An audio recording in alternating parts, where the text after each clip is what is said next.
No,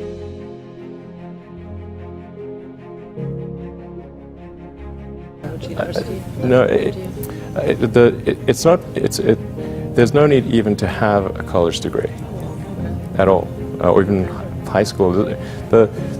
I mean, if somebody graduated from a great university, that may be an indication that they will be capable of great things, but it's not necessarily the case. You know, if you look at, say, people like Bill Gates or Larry Ellison, Steve Jobs, these guys didn't graduate from college.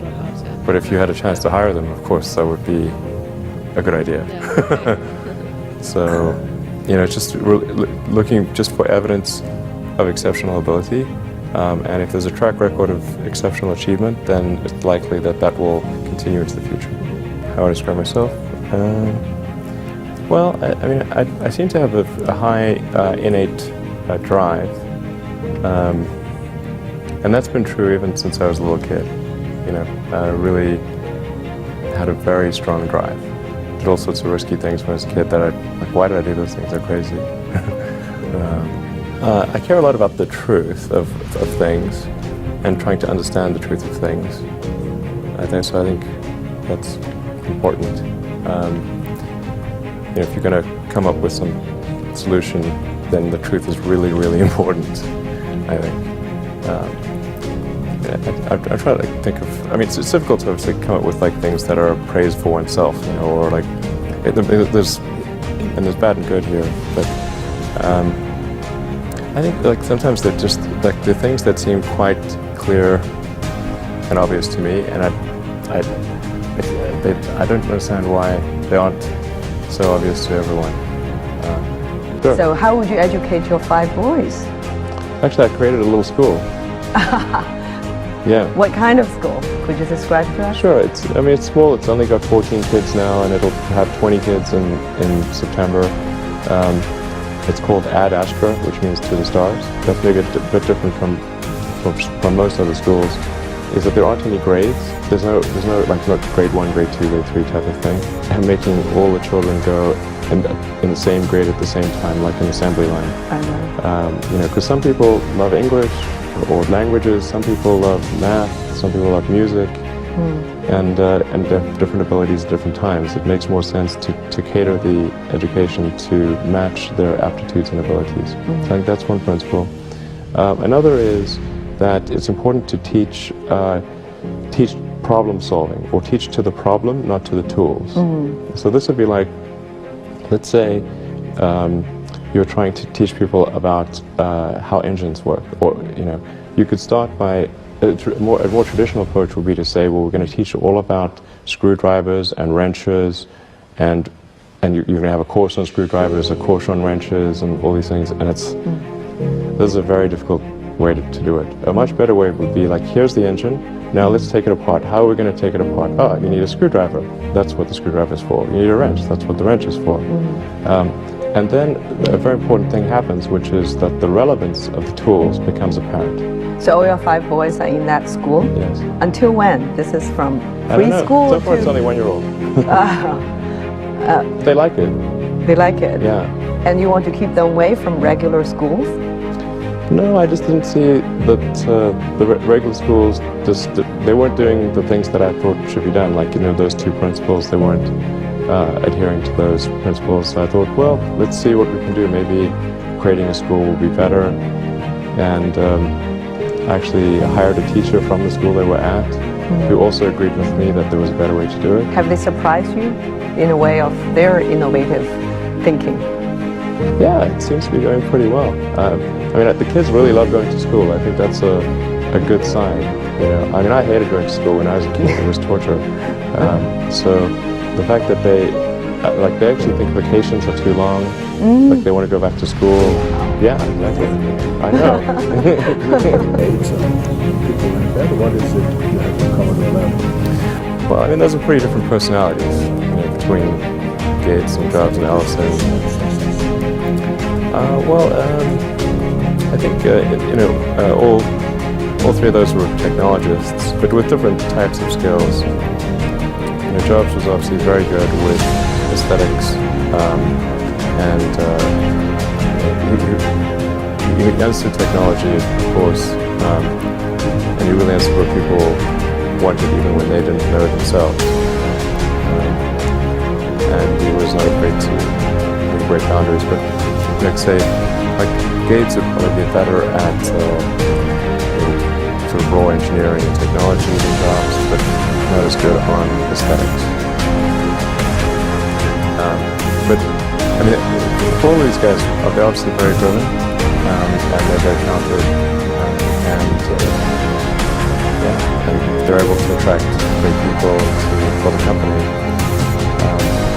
But the ability to attract and motivate great people is critical to the success of a company, because a company is just it's a group of people that are assembled to create a product or service. That's the purpose of a company. People sometimes forget this elementary truth, and so if you're able to get great people to join the company, work together towards a common goal, and you sort of have a relentless sense of perfection about that goal, then you will end up with a great product. And if you have a great product, lots of people will buy it, and then the company will be successful. Yeah. Really, it's pretty straightforward, really. I mean, yeah, that's the reason for it. I wouldn't say I'm fearless. In fact, I think I feel fear quite strongly. But if what we're doing is, what I'm doing is, I think is important enough, then I just override the fear. So, but it's not as though I feel like more strongly than I would like. Which areas would you have full risk?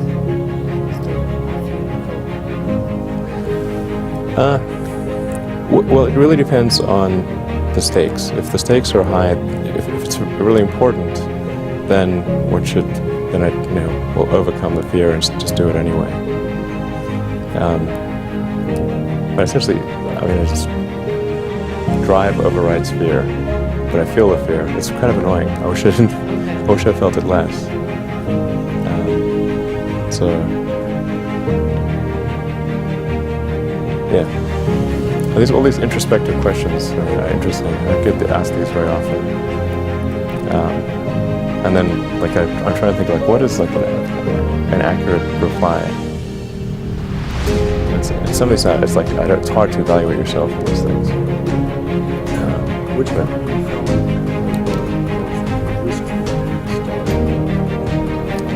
Well, probably SpaceX. I thought they had the lowest chance of success.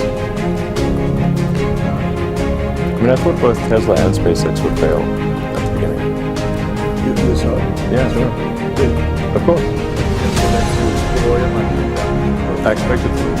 Well, technically, what I thought was, well, I'll take half the money from PayPal, and if I lose half of it, that's okay.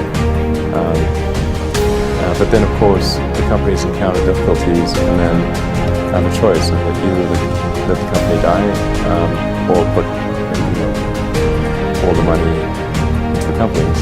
And so I really don't want the companies to die, so I put all the money in the companies. And then have to borrow money from friends to pay living expenses. The best idea ever?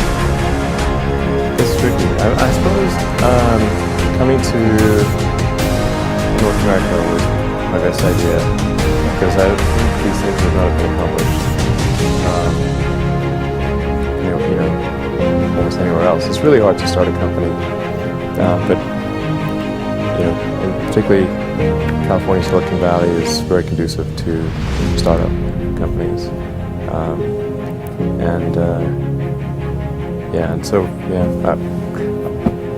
whenever I'd read books in South Africa, it would seem like the cutting edge of technology was in Silicon Valley, and so that's what I wanted to come in. I wanted to move to this mythical place. Okay. And are there things you regret having done or for not having done so far?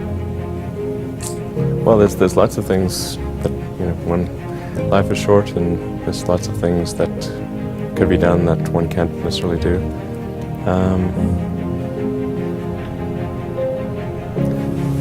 And these really are introspective questions.